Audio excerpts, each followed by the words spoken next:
سیاسی جماعت اور اس کی لیڈرشپ 9 مئی کے واقعات کے بعد سے ایک مسلسل بیانیہ اختیار کیے ہوئے ہے، اور وہ یہ ہے کہ 9 مئی کے واقعات ایک فالس فلیگ آپریشن تھا جس میں پی ڈی ایم کی حکومت اور ملٹری اسٹیبلشمنٹ نے مل کر ایک پاپولر سیاسی جماعت کو ٹھکانے لگانا تھا۔ اس حوالے سے سر آپ کے کمنٹس چاہیے۔ Thank you.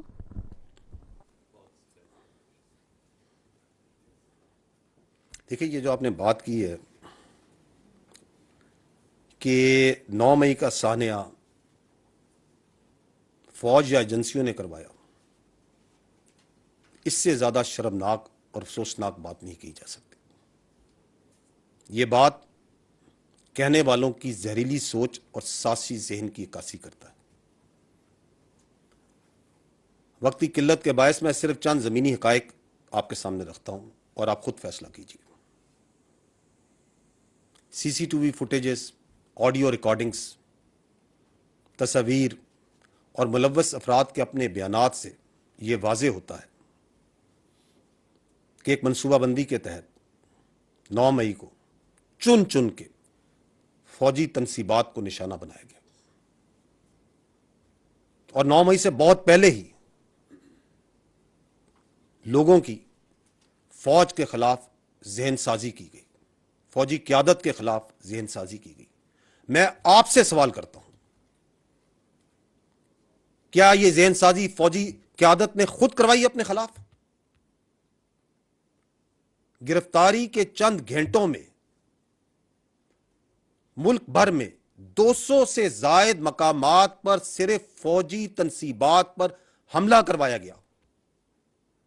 میں آپ سے یہ سوال کرتا ہوں کہ کیا راولپنڈی، لاہور، کراچی، چک دیرہ، ٹمر گرہ، ملتان، فیصل آباد، پشاور، مردان، کوئٹہ، سرگودا، میاں والی اور بہت سی جگہوں پر کیا فوج نے اپنے ایجنٹس پہلے سے پھیلائے ہوئے تھے؟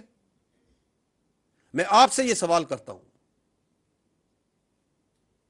کیا فوجیوں نے اپنے ہاتھوں سے اپنے شہداء کی قربانیوں کو جلایا؟ میں آپ سے سوال کرتا ہوں، کیا ہم نے اپنے فوجیوں کے ہاتھوں سے اپنے دفاع پاکستان کی علامات کو گروایا اور جلوایا؟ آپ مجھے اس بات کا جواب دیں کہ پاکستان کا فخر یوم تکبیر پشاور میں، اس کو کیا فوجیوں نے جلایا؟ قلعہ بالا حصار کے آگے آتی اسلحے کا مظاہرہ اور فائرنگ کس نے کی؟ غیر ملکی ذرائع ابلاغ اور شخصیات کو ریاست پاکستان اور فوج کے خلاف مواد کیا ہم نے خود پرووائڈ کیا؟ جب یہ چل رہا تھا سلسلہ، جب جلاؤ گراؤ ہو رہا تھا، تو اس وقت باہر سے بیٹھ کے، ملک میں بیٹھ کے، نامی بے نامی اکاؤنٹ سے کون پرچار کر رہا تھا کہ مزید جلاؤ، مزید گھراؤ اور قبضہ کرو؟ کیا یہ فوج کروا رہی تھی؟ یہ تو وہ چند حقائق ہیں جو میں نے رکھے، اس کے علاوہ بے شمار ثبوت ہیں۔ اس سے یہ ثابت ہوتا ہے کہ بدقسمتی سے جھوٹ، تفریق اور پروپیگنڈا کے علاوہ ایک خاص سیاسی گروہ اور اس کی قیادت کے خلاف کے پاس کوئی اور ہتھیار نہیں رہ گیا۔ یہ بدقسمتی ہے اس وقت۔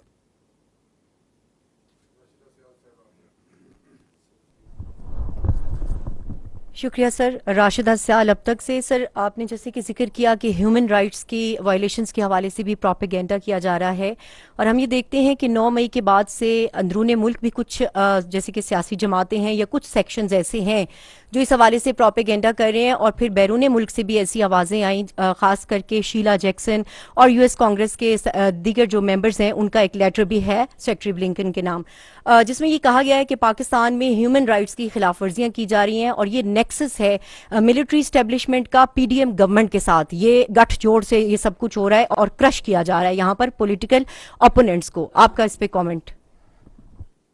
دیکھیں، یہ جو ہیومن رائٹس وائلیشن کا جو بیانیہ ہے، یہ ریاست پاکستان کے خلاف بنایا جاتا رہا ہے، یہ پہلی بار نہیں ہوا، آپ لوگوں نے دیکھا ہوگا پہلے ہی بنایا جاتا رہا ہے۔ اور جب یہ بیانیہ بنایا جاتا ہے تو اس کی جو مین آواز ہوتی ہے وہ ہمیشہ باہر سے آتی ہے، لیکن اس میں نارملی یہ ہوتا ہے کہ کچھ بدقسمتی سے کچھ عناصر ملک میں بیٹھے ہوتے ہیں جو اس کو تقویت دے رہے ہوتے ہیں. اور آج تک زیادہ تر تو دیکھا گیا ہے کہ یہ جو عناصر ہوتے ہیں یہ وہ دہشت گرد تنظیمیں ہوتی ہیں. جب ان کے خلاف دہشت گردی کے دوران ایکشن لیا جاتا ہے تو ہیومن رائٹ وائلیشنز اور انسانی جبر اور قدر ان اقدار کے پیچھے جا کے چھپتے ہیں. اس وقت ہو یہ رہا ہے کہ یہ جو ہیومن رائٹس وائلیشن کا آپ نے بیانیے کی بات کی، اس کو مختلف طریقوں سے چلایا جا رہا ہے. ایک تو اس کو سوشل میڈیا پر بیٹھ کر فیک ویڈیوز ڈالی جاتی ہیں، پرانی تصاویر ڈالی جاتی ہیں، پرانی ویڈیوز ڈالی جاتی ہیں، چیز کو ادھر سے ادھر جوڑا جاتا ہے، غلط بیانات بنائے جاتے ہیں تاکہ لوگوں میں ایک عام تاثر پھیلے کہ ریاست پاکستان جبر کر رہی ہے، تشدد کر رہی ہے. اور کچھ دنوں میں وہ جو فیک ویڈیو اور آڈیو جو سی ہے وہ سب کے سامنے واضح بھی ہو جاتی ہے کہ یہ جھوٹ ہے، ایسے نہیں ہوا تھا. لیکن چونکہ وہ سوشل میڈیا ہے اس میں وہ پھیل جاتی ہے، لوگ ذہنوں میں بیٹھ جاتی ہے، وہ اگلا کام شروع ہو جاتے ہیں. تو ایک تو یہ سوشل میڈیا اس کا ہتھیار ہے جس کو استعمال کیا جا رہا ہے. دوسرا جو اس کی طریقہ ہے وہ یہ ہے کہ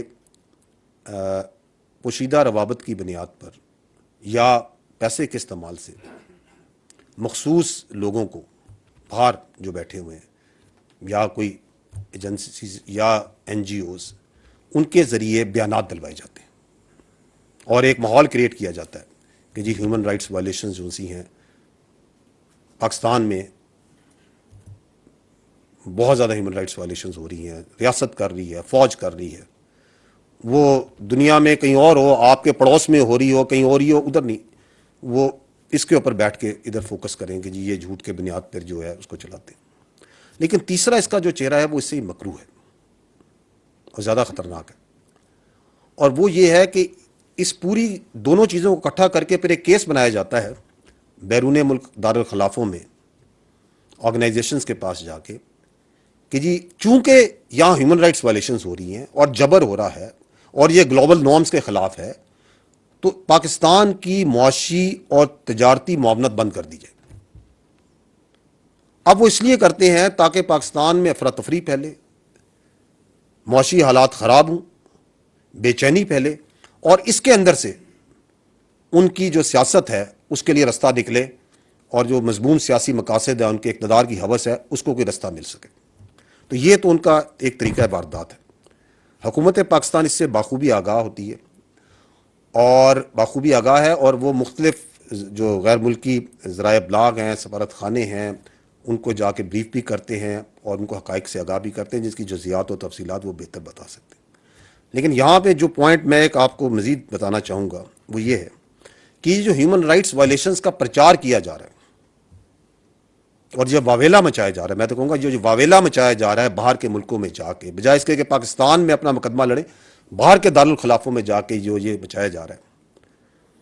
میں یہ درخواست کروں گا کہ جن ممالک میں وہ جا کے کہہ رہے ہیں کہ ہیومن رائٹس وائلیشن ہو رہی ہے، ان کے ماضی قریب کی جو تاریخ ہے اس میں ایک نگاہ ڈال دیں کہ ان جیسے بلوائیوں اور شرپسندوں سے کس صورت اور کس آنی ہاتھ سے وہ نمٹتے ہیں. وہاں تو سرکاری تنصیبات یا املاک کو تھوڑا بہت نقصان پہنچا دے، کوئی ٹانگ رکھ دے کسی کی کرسی پہ، تو وہ کس طرح نمٹتے ہیں. یہاں تو شہداء کے تقدس کو پامال کیا گیا، یہاں تو فوجی تنصیبات پہ منصوبہ بندی کے تحت حملہ کرایا گیا. تو یہ ہیومن رائٹس وائلیشنز کا واویلا مچا کے اس کے پیچھے اس کے 9 مئی کے سہولت کار اور منصوبہ ساز نہیں چھپ سکتے. لاسٹ پوائنٹ یہ، چونکہ پہلے آپ نے یہ بات کی ہے ہیومن رائٹس وائلیشنز کی اور یہ پروپیگنڈے کی، آئی تھنک پاکستان میں اب وہ وقت آ گیا ہے کہ ہمیں چاہیے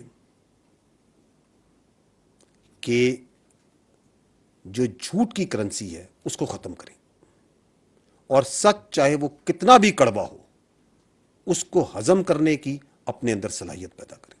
تھینک یو.